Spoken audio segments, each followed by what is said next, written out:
right now. Pittsburgh's best sports show is about to begin. Call us or tweet us. We got things to talk about on the Ireland Contracting Nightly Sports Call. Thank you very much, Ken. Welcome, everybody, to the Ireland Contracting Nightly Sports Call.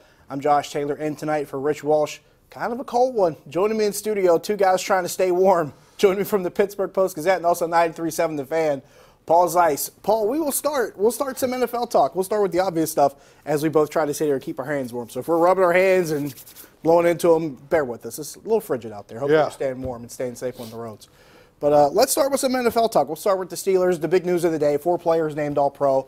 3 of them, no surprise, really, Antonio Brown, Le'Veon Bell, David DeCastro. The 4th one might have come as a surprise because he wasn't named to the Pro Bowl, but Cam Hayward finally gets his due. 12 sacks this season, makes the All-Pro first team. And he should have. I mean, he probably should have been on the Pro Bowl team. Maybe it was one of those things where he did, in a negative way, all the other guys that made it, they basically finally said, hey, we got to cut this off at 8. Sort of the Hall of Fame effect from the 70s. We can't put all these guys in. But I'm glad he got some recognition because he's had a great season. And to be honest, without him the other day against the Browns, there was a clear difference. I think people forget he didn't play. And that's a big difference. People think, it's one guy. It's a pretty good one guy that you're taking out of your defense. I think you noticed a difference when you didn't have David DeCastro and Marquise Pouncey in the game also, because you have your center, B.J. Finney, gets hurt, so now you're stuck with no DeCastro to take over a guard for Hubbard to maybe move over to another position. So now you have to try to switch guys around because you only have 2 best linemen, so those absences are being marked too. But to your point about Cam Hayward, to not have Cam Hayward that last week of the season, and he wasn't in for the majority of last season because he was injured, you can kind of look at it and say, hey, this might be their most irreplaceable guy on defense right now. Even though they don't have Ryan Shazier, not having Cam Hayward makes a difference on this defensive front. It does, because they have a hard time getting there with 4 guys. And, when he's in there, they are much more difficult to block up front. When he's not in there, it's not that they're easy to block up front, but when you have an explosive guy like that can beat one-on-one blocks and 2-on-1 blocks. Interior and exterior. It really helps everything you want to do, because you don't have to commit 6 or 7 guys to blitz in order to get to the quarterback. You can actually get there with 4, and that means you can defend with 7, and that's what you want. So it's a huge difference to me not having him in there. I would say the most irreplaceable guy, though, was Joe Hayden, based on what we saw the 5 weeks when he was out.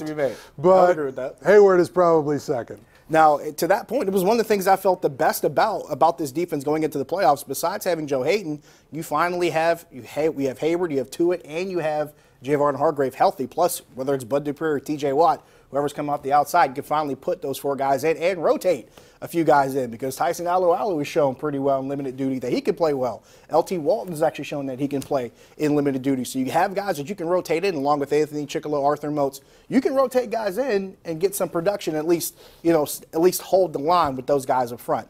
Switching over to some more NFL talk, I know you have your antennae poked up to the notable or maybe even slightly ridiculous, but I got to ask you this question.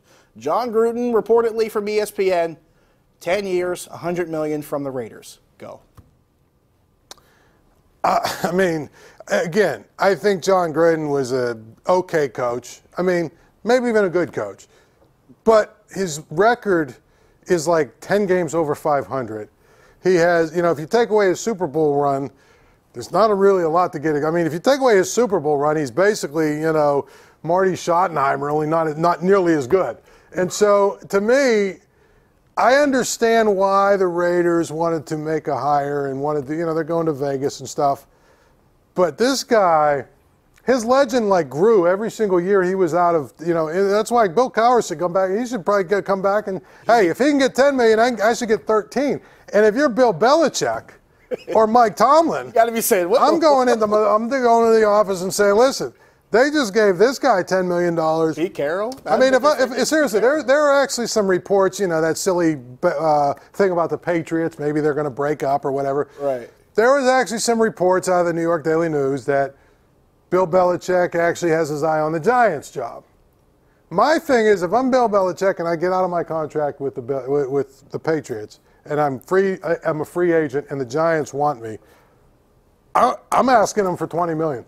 Pay him what he's worth. Give me $100 million over 5 years. That's what I want. If Gruden can come back and get $10 million a year after an 18-year layoff, or at least double-digit year layoff, whatever it is, what's Bill Belichick worth? If you look at it, you know his Super Bowl year it was 12-4. The next 6 years after that, they were like 45-55. He wasn't really that good. They had 3 losing seasons out of those 6, 2 9-7s.